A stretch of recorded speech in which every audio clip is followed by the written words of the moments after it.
বাংলাদেশকে যদি সত্যিকার সম্মান অর্জন করতে হয়, ছাত্ররা যদি সম্মান অর্জন করতে চায়, শিক্ষক যদি সম্মান অর্জন করতে চায়, অবশ্যই কোরআনের শিক্ষা তাদেরকে শিখতেই হবে। কোরআনের আইন ছাড়া মানুষ শিক্ষিত হতে পারে না, তাদের চরিত্র ভালো হতে পারে না। 17 বছর ধরে যে পতিত সরকার ধিক্কার জানায়, শুধু শিক্ষা ব্যবস্থাকে তারা সমকামিতার জায়গায় নিয়ে পৌঁছে ছেড়েছে। তারা ট্রান্সজেন্ডার নাম যে সাবজেক্টে আমদানি করেছে, লূত আলাইহিস সালামের সময় যে কম ধ্বংস হয়েছিল, সেই অভিসম্পাদ, সেই অভিশপ্ত শিক্ষা এই জাতির মধ্যে আবার ফিরিয়ে আনার জন্য এই কাঙ্ক্ষা করেছে। আমি জিজ্ঞেস করতে চাই, যে সমস্ত লোক চুরি করলো, ডাকাতি করলো, অন্যায় করলো, মানুষকে হত্যা করলো, গুম করলো, আইনি ঘর তৈরি করলো, তারপরে ডায়েরি মামলা দিল, এগুলো কিন্তু অশিক্ষিত লোক ছিল, আমরা সব শিক্ষিত লোক ছিল, আমাদের ভাষায় শিক্ষিত লোক ছিল, কিন্তু শিক্ষিতের সাথে চরিত্র ছিল না, যার ফলে পশুত্ব প্রাধান্য পেয়েছিল তাদের ভিতরে। শিক্ষিত লোক যদি চরিত্রবান না হয়, আর শিক্ষিত লোক যদি শিক্ষক হয়, চরিত্র না থাকে, ওই শিক্ষকদের জাতির কোনো প্রচার হতে পারে না। কবি বলেছেন, চরিত্রহীন ব্যক্তি হয় পশুর সমান। শিক্ষিত লোকও যদি চরিত্রহীন হয়, তাহলে সে পশুর চাইতে নিকৃষ্ট হয়ে যায়। কোন জাতি যদি আল্লাহর কোরআনের দিকে ফিরে আসে, আর রাসূল সাল্লাল্লাহু আলাইহি ওয়াসাল্লামের সুন্নাহর দিকে ফিরে আসে, শ্রেষ্ঠ জাতি হিসেবে পৃথিবীতে তারা পরিচিত হতে পারবে। জাতি হিসেবে সকল জাতিকে নেতৃত্ব দেওয়া তাদের সেই জন্য অর্জিত হবে ইনশাআল্লাহ। আসসালামু আলাইকুম ওয়া রাহমাতুল্লাহ। দর্শক, আন্তর্জাতিক শিক্ষক দিবসে প্রধান অতিথির বক্তব্য রাখেন নায়েবে আমির ও সাবেক এমপি অধ্যাপক মুজিবুর রহমান। কোরআনের শিক্ষা ছাড়া একটি মানুষ কখনো শিক্ষিত হতে পারে না, চরিত্রবান হতে পারে না, আর চরিত্রবান শিক্ষক ছাড়া একটি জাতি কখনো শিক্ষিত হতে পারে না। একটি জাতিকে শিক্ষিত এবং উন্নত শিক্ষায় পৌঁছতে হলে কোরআন সুন্নাহর পথকে অবলম্বন করতে হবে। দর্শক, সব মিলিয়ে অধ্যাপক মুজিবুর রহমানের আলোচনাটি আজকের অসাধারণ। অবশ্যই আপনারা শুরু থেকে শেষ পর্যন্ত আলোচনাটি ধৈর্য সহকারে শোনার চেষ্টা করবেন। আসুন আমরা বিস্তারিত ওনার মুখ থেকে আমরা আলোচনাটি শুনি। আসসালামু আলাইকুম ওয়া রাহমাতুল্লাহি ওয়া বারাকাতুহু। আল্লাহ তাআলার শুকরিয়া আদায় করছি, আজকে একটা আন্তর্জাতিক শিক্ষক দিবস প্রায় 100টি দেশে পালিত হচ্ছে। এই শিক্ষক দিবসের অংশ হিসাবে বাংলাদেশের শিক্ষক দিবস পালিত হচ্ছে। সরকারের পক্ষ থেকেও পালন করার জন্য সার্কুলার দেওয়া হচ্ছে, আর আদর্শ শিক্ষক ফেডারেশনের পক্ষ থেকে ঢাকায় আজকে এই আলোচনা সভার ব্যবস্থা করা হয়েছে। ভাইয়েরা এবং বোনেরা, প্রথম যে কথাটি বলতে চাই, ইসলাম কোনো দিবস পালনের পক্ষে নয়। তাহলে দিবস পালন আমরা কেমন করতে পেরেছি? রাসূল সাল্লাল্লাহু আলাইহি ওয়াসাল্লাম মক্কা থেকে যখন মদিনায় গেলেন, দুটা দিবস পালিত হচ্ছিল। তখন তিনি কিন্তু জানার পরে দুইটা দিবসের কথা বললেন, সেটা হলো ঈদুল ফিতর, এই দুটি দিবস পালিত হবে, অন্য কোনো দিবস পালিত হবে না। মানে রাসূল সাল্লাল্লাহু আলাইহি ওয়াসাল্লাম তখন নির্দেশ দিয়েছেন। রাসূল সাল্লাল্লাহু আলাইহি ওয়াসাল্লামের আগমনের মূল কথা ছিল, আল্লাহ, আমি তোমাদেরকে ওসিয়ত করছি, নির্দেশ দিচ্ছি, তোমরা আল্লাহকে ভয় করবে। আল্লাহর ভয় যদি মানুষের মধ্যে থাকে, তাহলে দুনিয়ার কোনো দিবস পালন করার লাগে না। যখন সঠিকভাবে তার মর্যাদা প্রতিষ্ঠিত থাকে না, সে শিক্ষকদেরই হোক, ছাত্রদের হোক, অন্য কোনো মায়ের হোক, বাপের হোক, বন্ধুর ভালোবাসার অভাব হোক, অনেক দিবস তখন পালিত হয়। মা বাবার ভালোবাসা ঠিক মতো হয় না, তখন মাতৃ দিবসও পালন করা হয়, পিতৃ দিবসও পালন করা হয়। ভালোবাসা মানুষের মধ্যে যখন থাকে না, তখন বিশ্ব ভালোবাসা দিবসও পালন করা হয়। এর মূল কথা হচ্ছে, আল্লাহ তাআলা যাকে যে দায়িত্ব যতটুকু দিয়েছেন, আল্লাহকে ভয় করে যদি মানুষ চলত, প্রত্যেকের জায়গা থেকে তাদের দায়িত্ব এবং কর্তব্য পালন করতে পারত, তাহলে এত ধরনের দিবস পালন করা দরকার হতো না। আমরা পরে প্রতি মাসে একাধিক দিবস, জাতীয় দিবস তো বটে, আমাদের আন্তর্জাতিক দিবসও দেখতে পাই, সেগুলো পালিত হয়। আজকে শিক্ষক দিবস পালিত শুরু হয়েছে 1995 সালে।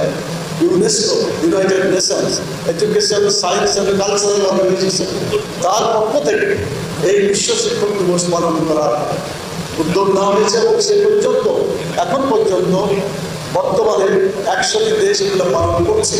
এবং এডুকেশন ইন্টারন্যাশনাল এডুকেশন, এই যে সমস্ত শাখা প্রশাখা আছে সারা দুনিয়ায়, প্রায় 401টি শাখা এই কাজে নিয়োজিত আছে। তারা এই সব শিক্ষার গুণগান করা, শিক্ষকদের দায়িত্ব মর্যাদা তুলে ধরা, এ ব্যাপারে তারা কাজ করে যাচ্ছেন। বাংলাদেশে আমরা শিক্ষকদের মর্যাদাকে তুলে ধরার জন্য আমরা এখানে বলেছি। রাসূল সাল্লাল্লাহু আলাইহি সাল্লাম বললেন, ওয়াইস্তু মুআল্লিমান, আমি শিক্ষক হিসাবে দুনিয়াতে এসেছি।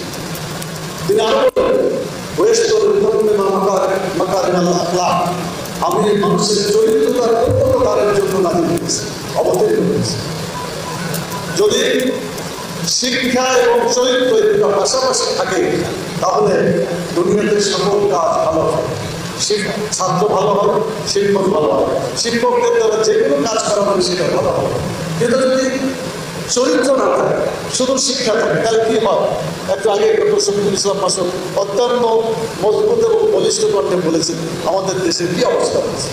একজন শিক্ষক যখন মিথ্যা জাল সার্টিফিকেট লিখতে পারে তখন শিক্ষার অস্তিত্ব একেবারে শেষ হয়ে যায়। একজন শিক্ষক যখন ভোট পড়েছে মাত্র ৬-৭% লিখতে পারলো, ৫০%, ৬০% ভোট পড়েছে, এটা যখন লিখতে পারে তখন সেই শিক্ষকের কোনো মান মর্যাদা থাকার কথা নয়। যদি স্বাস্থ্য নষ্ট হয় কিছু ক্ষতি হয়, আর যদি চরিত্র নষ্ট হয় তো নষ্ট হওয়ার আর কিছু বাকি থাকে না। গোটা জাতির জন্য, দেশবাসীর জন্য এই কথাটা শতভাগে সত্য হিসেবে আমাদেরকে যদি চিন্তা করি তাহলে আমরা চাকরি পাবো। কারণ যদি আমরা এই অনুভূতি সৃষ্টি করতে না পারি, শিক্ষা হবে, দেশে ইউনিভার্সিটি বাড়বে, শিক্ষা প্রতিষ্ঠান বাড়বে, শিক্ষকের সংখ্যা বাড়বে, শিক্ষিত ছাত্রের সংখ্যা বাড়বে। চরিত্রের যে অভাব, এই অভাবের কারণে গোটা জাতি এটাকে মানব না বলে কোনো কোনো কবি বলেছেন চরিত্রহীন ব্যক্তি হয় পশুর সমান। শিক্ষিত লোকও যদি চরিত্রহীন হয় তাহলে সে পশুর চাইতেও নির্দিষ্ট হয়ে যায়। বা জ্ঞান, শিক্ষা, এটা হচ্ছে আলো। আলো যার হাতে থাকে অন্তত দুটা কাজ হয়। একটা কাজ হলো নিজের রাস্তা দেখতে পারে। আপনি আপনার হাতে যদি টর্চ থাকে, কোনো আলো থাকে, তাহলে আপনি নিজের রাস্তাটা দেখতে পাবেন, নিজের লাভটা হবে। হলো আপনার সাথে যারা থাকবে আপনার আলোতে পরে লোক উপকৃত করতে পারে। আমাদের এই চিন্তায় থাকা উচিত, আমার আলো দ্বারা আমি তো আলোকিত হবই, আমার পাশে যারা আছে, আমার ছাত্র সমাজ যারা আছে, আমার প্রতিবেশী যারা আছে, আমার দেশবাসী যারা আছে, সবাইকে আলোকিত করাটাই হচ্ছে শিক্ষার মূল টার্গেট। মুহাম্মদ রাসূলুল্লাহ সাল্লাল্লাহু আলাইহি সাল্লাম ইন্তেকালের আগে একটা খুবই গুরুত্বপূর্ণ কথা বলেছেন, যেটা আপনারা জানেন। তিনি বলেছেন, তারাক্তু ফীকুম আমরাইন লান তাজিল্লু মা তামাসসাকতুম বিহিমা কিতাবাল্লাহ ওয়া সুন্নতি। আমি চলে গেলাম কিন্তু তোমাদের কাছে দুটো কিতাব রেখে গেলাম। যতদিন তোমরা এই দুটো কিতাব অনুসরণ করবে, মেনে চলবে, তোমরা পথভ্রষ্ট হবে না, তোমাদের অধঃপতন হবে না, তোমরা সঠিক পথে চলতে পারবে। সেই কিতাব দুটির নাম হচ্ছে আল কোরআন, আল্লাহর কিতাব, এবং মুহাম্মদ রাসূলুল্লাহ সাল্লাল্লাহু আলাইহি ওয়াসাল্লামের হাদিস বা সুন্নাহ। কোন জাতি যদি আল্লাহর কোরআনের দিকে ফিরে আসে আর রাসূল সাল্লাল্লাহু আলাইহি ওয়াসাল্লামের সুন্নাহর দিকে ফিরে আসে, শ্রেষ্ঠ জাতি হিসেবে পৃথিবীতে তারা পরিচিত হতে পারবে। জাতি হিসেবে সকল জাতিকে নেতৃত্ব দেওয়া তাদের শিক্ষককে অর্জিত হবে ইনশাআল্লাহ। ইতিহাস তাই। ও জামাত মুআজ্জাজদের মুসলমান হোকার, ওই সমস্ত জাতি সম্মানিত ছিল। তারা সম্মানিত ছিল কি জন্য? তারা মুসলমান ছিল, তারা কোরআন এবং সুন্নাহকে মেনে চলেছিল। আদহাম তারিকে আদহাম জলিল খার হয়ে যায়, তারিকে কোরআন হোকার। এখন তো কবি বক্তব্য হচ্ছে আজকে আমরা অধঃপতিত হয়েছি, আজকে আমরা ধ্বংস হয়ে যাচ্ছি, জলিল খার হয়ে যাচ্ছে। কি জন্য হচ্ছে? তারিকে কোরআন হোকার, কোরআন মাজিদ থেকে দূরে চলে আসা। বাংলাদেশে যদি সত্যিকার সম্মান অর্জন করতে হয়, ছাত্ররা যদি সম্মান অর্জন করতে চায়, শিক্ষক যদি সম্মান অর্জন করতে চায়, বাংলাদেশের সকল মানুষ যদি সিদ্ধান্ত নেয় আমরা সম্মানিত হতে চাই, অবশ্যই কোরআনের শিক্ষা তাদেরকে শিখতেই হবে। কোরআনের আইন ছাড়া মানুষ শিক্ষিত হতে পারে না, তাদের চরিত্র ভালো হতে পারে না। সেই কোরআনের শিক্ষাই হচ্ছে আজকে আমাদের আলোচ্য বিষয়। এই কোরআনের শিক্ষা আমাদের শিক্ষার মধ্যে আনতে হবে। দুর্ভাগ্য, আমাদের বাংলাদেশে সিলেবাস তৈরি করা হয়, কোরআন শেখানো হয় না। কিছু ছিল দিনিয়াত, আপনাদের মনে আছে, বিগত 17 বছর ধরে যে পতিত সরকার, সেই পতিত সরকার সেগুলোকে বাদ দিয়ে দিয়েছে।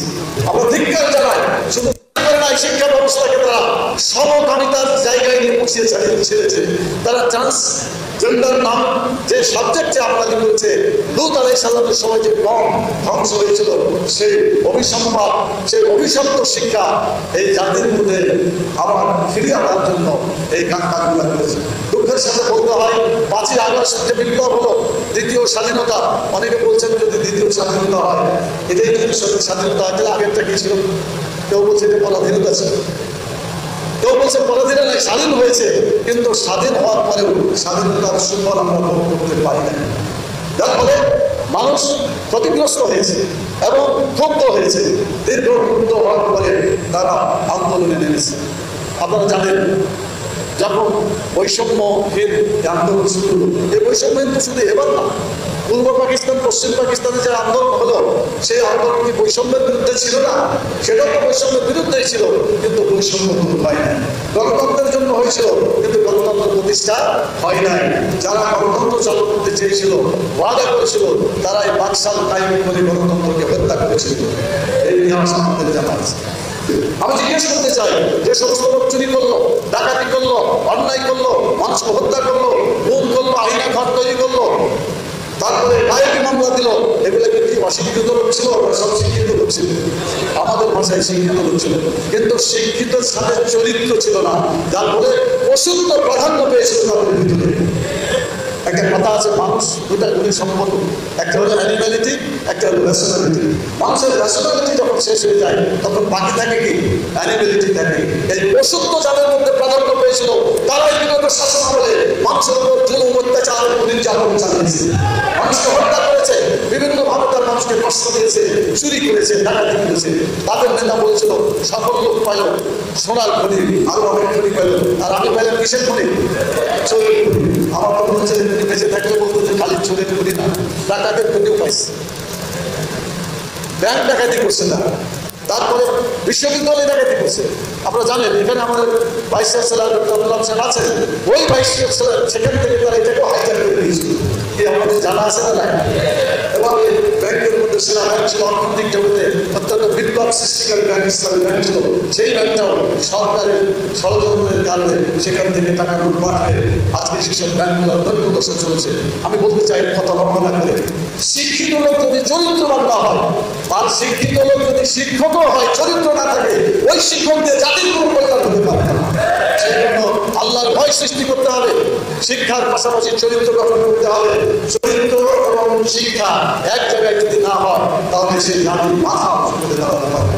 আজকে বিশ্ব শিক্ষক দিবসের স্লোগান হতে পারে যে শিক্ষার সাথে সাথে চরিত্র একই সাথে প্রতিফলিত হতে হবে, তাহলে সত্যিকার মুক্তি একটা অর্জন করতে পারবো। এই উদ্দেশ্যে যদি শিক্ষা ব্যবস্থা পরিচালিত হয়, তাহলে আমরা আশা করি বিশ্ব শিক্ষক দিবসের একটা মূল্যবান বক্তব্য আমরা জাতির কাছে হাজির করতে পারবো। চরিত্র শিক্ষা দুটো পাশাপাশি চলবে।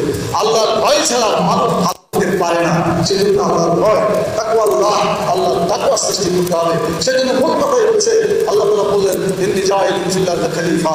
দুনিয়াতে খলিফা সৃষ্টি করতে চায় প্রতিনিধি, এরা কার প্রতিনিধিত্ব করবে?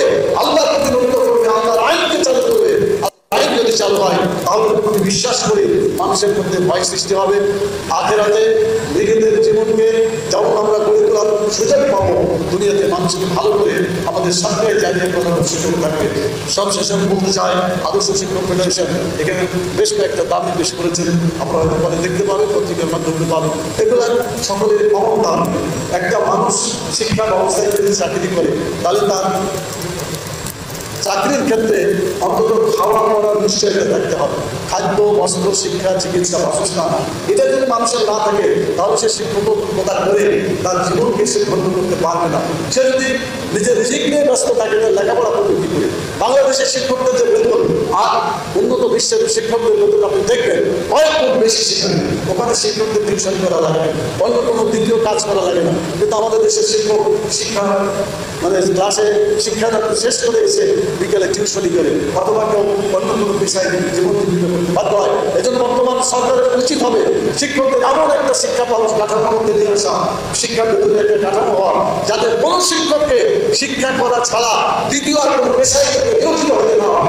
এরকম একটা শিক্ষা ব্যবস্থা এবং শিক্ষা কাঠামো, বেতন কাঠামো যদি হয়, তাহলে আমার মনে হয় একটি জাতি কিছুটা হলেও সমৃদ্ধি ফিরে পাবে। দ্বিতীয় যেটা করা দরকার সেটা হলো বৈষম্য চলছে শিক্ষা ব্যবস্থার মধ্যে বিভিন্নভাবে। এটাও আমাদের ডক্টর শফিকুল ইসলাম মাসুদ বলেছেন, কথা অতিরিক্ত হয়ে যায় যেটা বলছিলাম, মাদ্রাসার শিক্ষা এবং আধুনিক শিক্ষা যেটা বলা হয়, এটার মধ্যে পার্থক্য করে জাতিকে দুটা ডিভিশনে ভাগ করে দেওয়া হয়েছে। এটা করা পুরো জাতির জন্য কল্যাণকর নয়।